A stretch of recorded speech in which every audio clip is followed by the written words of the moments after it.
Hello everyone, welcome back to another weekly episode of Simplicity TV on the Simplicity Couch. I am Jen Pike, your host. So if you've been joining me over the last couple of weeks, the last 3 episodes that I did here on the couch and on the podcast have been around perimenopause.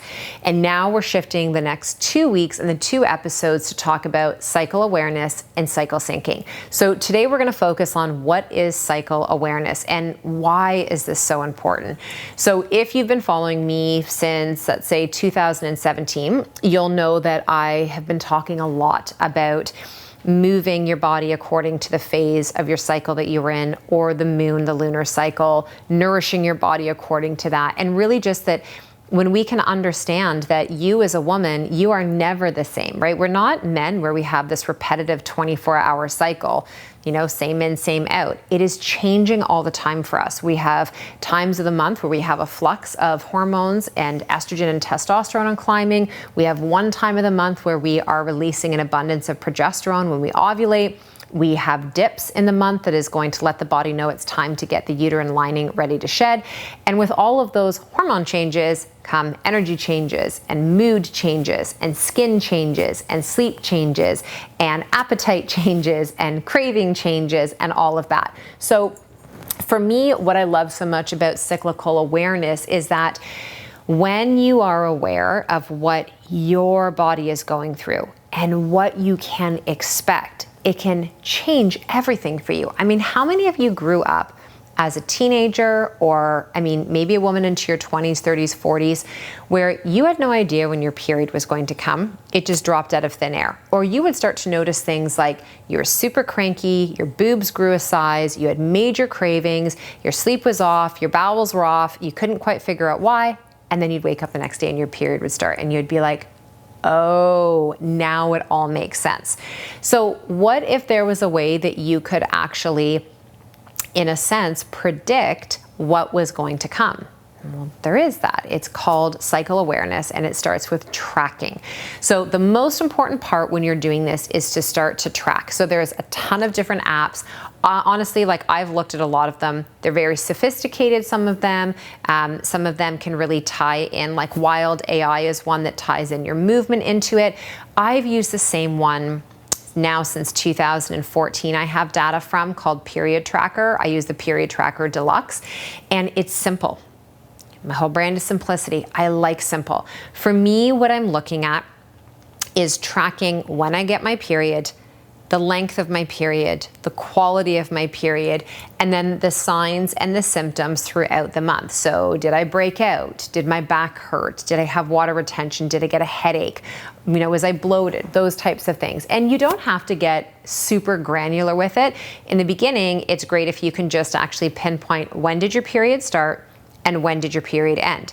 Now, for those of you who have a lot of spotting, I think this is a really powerful tool because instead of just guessing, I think I spot maybe 2 days before, you can really track it. And now, for instance, you come to work with someone like myself or my team, and we're asking you about your period health or your period health history. You can say, I'm gonna actually screenshot, or I'll send you the data from my tracking app that's gonna show what my period has been like. So I started tracking when I was 17 on graph paper with a pencil. And it has been something that continually blows my mind in the understanding. So knowing that as we go through these 4 phases that we're getting a report card, not just every single month, but in real time of what our body is going through, that's going to impact all the different parts of us and how we feel. So that step 1 is to be able to actually drop the pin in terms of when you're getting a period. I also find this really powerful if you are starting to have irregular cycles. Again, instead of guessing, I think my last period was in May, it's August. No, you can track it down and actually know.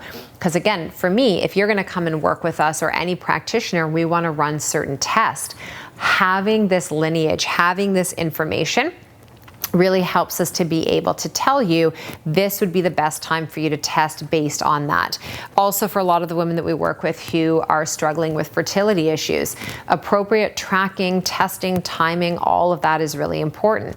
If you have a physical goal, you are training for a fitness competition, you are trying to build muscle, to lose fat, train for a certain sport, we can also use that data from your cycle to really build out, incredible support in terms of programming for how you move and when and all of that. If you're a woman in business, I teach this to such a deep degree inside of the Audacious Woman about understanding where you are at in your cycle, the phase you are at, what's going on with the lunar and the moon energy, so that when you're scheduling something like content creation or a big launch, or you are presenting something out into the world, you're recording podcast, you can try your best to align that with where you're going to be at an energetic peak.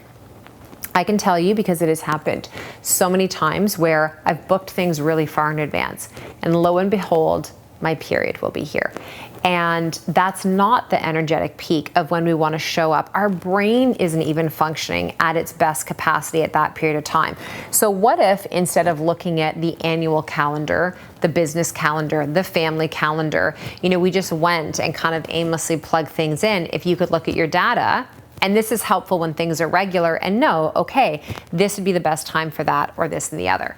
Now, what I'll say in this, so you have 4 phases. I'm going to go much deeper into your phases in our next video, but I'll lay them out here.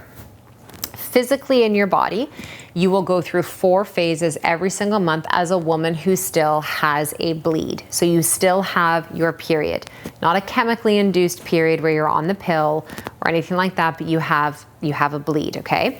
So you're going to go through the follicular phase, which is where everything is building. The follicular phase is actually what happens to us first as young girls in puberty, where estrogen is increasing, the lining of the uterus is thickening, and this is where we have that initial climb that is starting to happen. If you have a period, this would be like the 7 to 10 days after your period is done, is that follicular phase, that energy. And then this is building to a peak of when we go into ovulation, which is where the follicles have been stimulated, an egg has been chosen, 1 egg is going to be released, you ovulate, and then after ovulation, you go into what's known as the luteal phase. It's the longest in the body. So it's the time between when you've ovulated and when you're going to bleed again. If you're not pregnant, what's going to happen is that progesterone, a luteinizing hormone, they're going to have another little dip. They're going to lower down, estrogen is going to lower down, and the decrease in both those hormones is what's going to signal the 4th and final phase, which is your period. This is your menstrual, your bleed. So that's what's happening in the woman who still has a period. For the woman who does not have a period for whatever reason, amenorrhea, pregnant, postpartum, menopause, postmenopausal, whatever it may be. And that, what we're looking at are the phases of the moon. So that follicular energy, the building, okay, that rise, which is where most women would say that they feel their best. This is the waxing moon energy. This is where when you look in the sky, after the new moon, you start to see this crescent, this sliver of the moon that is coming, it's re-emerging. That is what that is. The season that is connected to that follicular and that waxing energy is the spring. It's like the excitement of seeing like all the fresh buds and all the new growth that is happening. It's a really exciting time in our body and literally in the environment.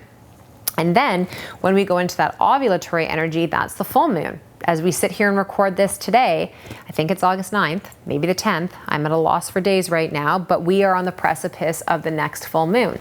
So that full moon energy is very much ovulatory energy. It also symbolizes the energy of summer, which, think of summer like the sun on your skin and just, holidays and family time and patio season and just being able to lay back.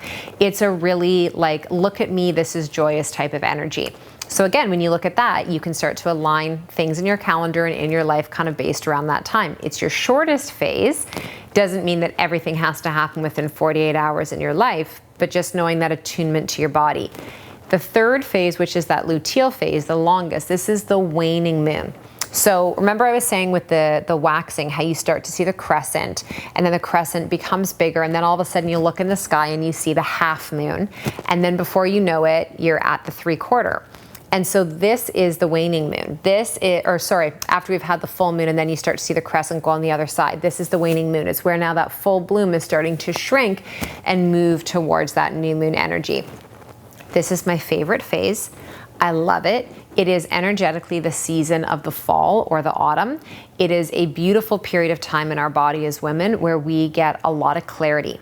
We get a lot of focus. We get a lot of discernment about being able to scrub the areas of our life and really know, I'm going to pull this forward with me into this next phase, or I'm going to shed this and release it, much like I would do with the actual lining of the matter in my body, of that endometrial lining. And this is the phase that leads us into the new moon, which is your menstrual. And that is the winter. And so what I love so much, and I continue to be a student of this and really embody so many of these teachings, is that you can live in a time where it's summer right now, but your body can feel like it really needs a winter or it really needs a fall.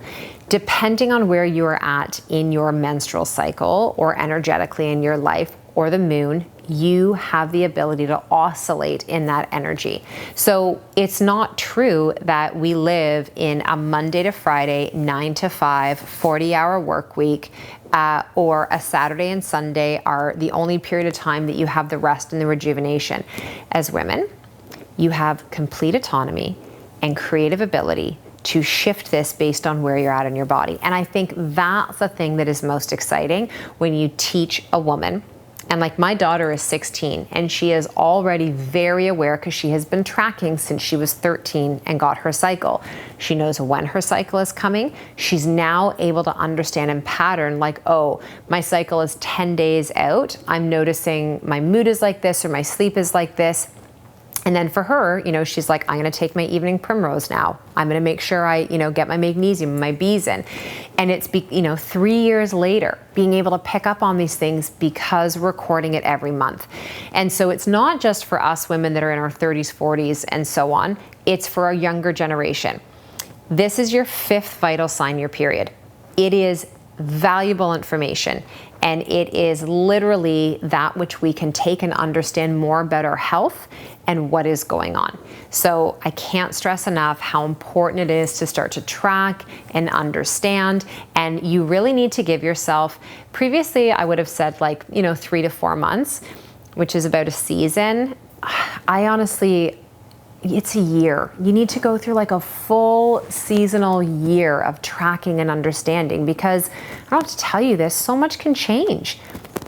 Stress can impact it, your exercise, how much food you're consuming, your environment. So if you only partially track, you're only going to get partial information. So try and give yourself at least that year.